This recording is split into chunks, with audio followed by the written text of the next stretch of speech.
देखिए, मूल विधि का ये टॉपिक पर्यावरण संरक्षण और वन्यजीव संरक्षण के बारे में हम लोग जानेंगे।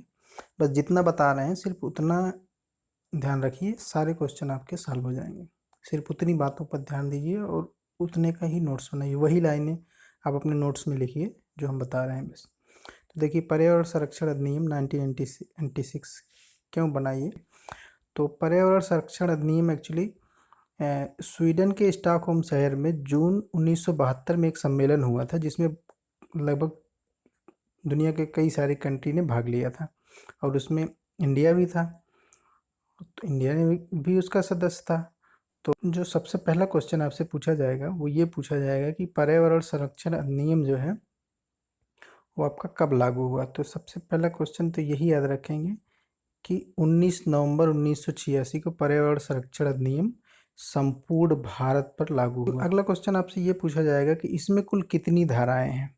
तो ध्यान रखेंगे इस अधिनियम में कुल 4 अध्याय और 26 धाराएं हैं। टोटल 4 अध्याय और 26 धाराएं हैं। अधिनियम की धारा 2 में महत्वपूर्ण पदों की परिभाषा दी गई है। 2 में पर्यावरण की परिभाषा दी गई है। 2 में किसकी परिभाषा दी गई? पर्यावरण की। तो आपसे ये क्वेश्चन पूछा जा सकता है कि पर्यावरण संरक्षण अधिनियम 1986 में पर्यावरण को किस धारा में डिफाइन किया गया है, किस सेक्शन में डिफाइन किया गया। तो आपका आंसर क्या होगा? धारा 2 का। धारा 2 में पर्यावरण प्रदूषक के बारे में बताया गया है, जैसे कि आपके ठोस, द्रव या गैस तीनों प्रकार के पर्यावरण प्रदूषक हो सकते हैं। जो मतलब ऐसे पदार्थ, ऐसे ठोस, द्रव या गैसीय पदार्थ जो कि पर्यावरण के लिए हानिकारक हैं, वो क्या कहलाते हैं? पर्यावरण प्रदूषक कहलाते हैं। ये बात हमें किस में बताई गई है? धारा 2 में बताई गई है। तो ध्यान रखेंगे कि ऐसे प्रदूषक जो कि पर्यावरण में विद्यमान हैं और जो पर्यावरण को क्षति पहुंचा रहे हैं, तो वो पर्यावरण प्रदूषक कहलाए। ये बात किस में कही गई? धारा 2 में कही गई है। देखिए, सबसे इम्पोर्टेंट चीज़ अगली आती है धारा 2 अंगा में ये डिफाइन किया गया है कि परिसंकटमय पदार्थ क्या होते हैं। तो ऐसे पदार्थ जिनके भौतिक या रासायनिक गुणों के कारण मानव जाति, अन्य जीवित प्राणियों जैसे जीव जंतु, पौधे या सूक्ष्म जीव, जो भी पर्यावरण में मौजूद चीज़ें हैं, अगर उनको नुकसान पहुंचाते हैं तो वो पदार्थ क्या कहलाते हैं? परिसंकटमय पदार्थ कहलाते हैं। देखिए, अगर परिभाषा हम डायरेक्ट पढ़ें इसमें तो क्या लिए, कोई ऐसा पदार्थ है निर्मित जो रासायनिक गुणों के कारण या किसी समव्यवहार के कारण मानव, अन्य जीवित प्राणियों, पौधों, सूक्ष्म जीव, संपत्ति या पर्यावरण को हानि पहुंचाता है, परिसंकटमय पदार्थ कहा जाता है। अगला पॉइंट है, पर्यावरण की गुणवत्ता में सुधार लाने के लिए और उसके संरक्षण के लिए जो भी उपाय होगा वो केंद्र सरकार की जिम्मेदारी होगी।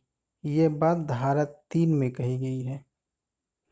देखिए, नेक्स्ट पॉइंट, ये आपके यूपीएसआई में पूछा हुआ क्वेश्चन है कि देश की पर्यावरण नियंत्रण की सबसे बड़ी संस्था कौन सी है?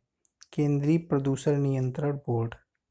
देखिए, अगला पॉइंट है कि ये पूछा जाता है राष्ट्रीय हरित अधिकरण, इसकी स्थापना जो है कब की गई।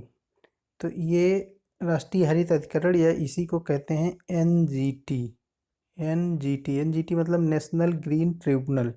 इसका जो है हेड ऑफिस कहाँ है? दिल्ली में है। ये अधिनियम 2010 धारा 3 के अधीन स्थापित किया गया है। धारा 3 के अधीन स्थापित किया गया है। कहाँ पर? दिल्ली में। अगला पॉइंट है, धारा 4 के अनुसार केंद्र सरकार द्वारा अधिकारियों की नियुक्ति और उनके शक्तियों के विषय में। धारा 4 में क्या बताया गया है कि अधिकारियों की नियुक्ति केंद्र सरकार करेगी और उनकी क्या क्या उनकी शक्तियाँ होंगी, ये बात धारा 4 में बताई गई है। नेक्स्ट पॉइंट है, धारा 6 में पर्यावरण प्रदूषण का नियंत्रण करने की शक्ति या उसको नियंत्रण करने की नियम बनाने की या उसका उपाय करने की शक्ति किसके पास है? केंद्र सरकार की। ये बात हम पहले पढ़ चुके हैं। धारा 7 में देखिए क्या बताया गया है कि ऐसे उद्योग जो कि अधिक मात्रा में पर्यावरण प्रदूषकों का उत्सर्जन करते हैं जो निर्धारित मात्रा अगर उससे अधिक करते हैं तो उन पर प्रतिषेध लगाने की बात की गई है।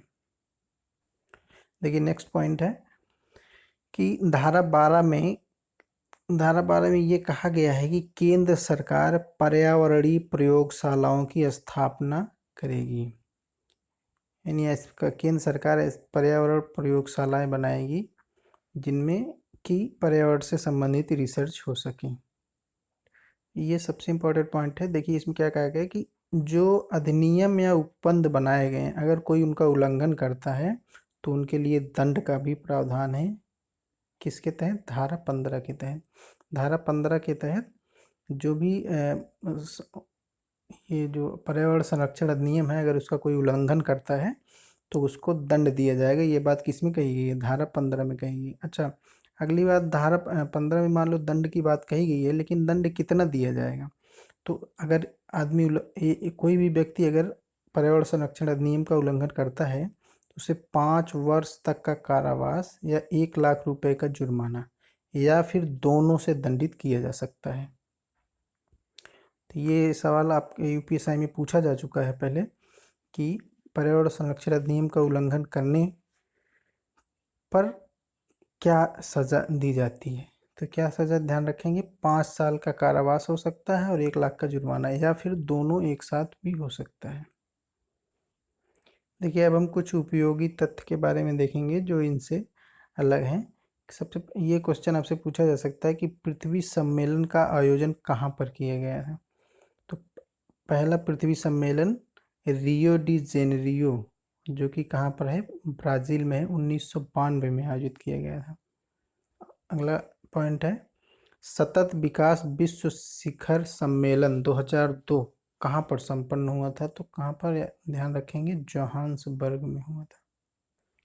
अगला पॉइंट है जैसे कि हम लोग जानते हैं कि मौलिक कर्तव्य जो हमारे संविधान के अनुच्छेद 51 का में दिए गए हैं उनमें खंड 6 जो है उसमें ये बताया गया है कि पर्यावरण का संरक्षण करना और उसका संवर्धन करना हर प्रत्येक व्यक्ति का मौलिक कर्तव्य होगा। तो वही बात इसमें लिखी गई है कि खंड 6 में अनुच्छेद 51 का के खंड 6 में प्राकृतिक पर्यावरण को जिसके अंतर्गत वन, झील, नदी और वन्य जीव हैं रक्षा करना और उसका संवर्धन करना तथा प्राणी मात्र के प्रति दया भाव रखना प्रत्येक व्यक्ति का मूल कर्तव्य बताया गया है।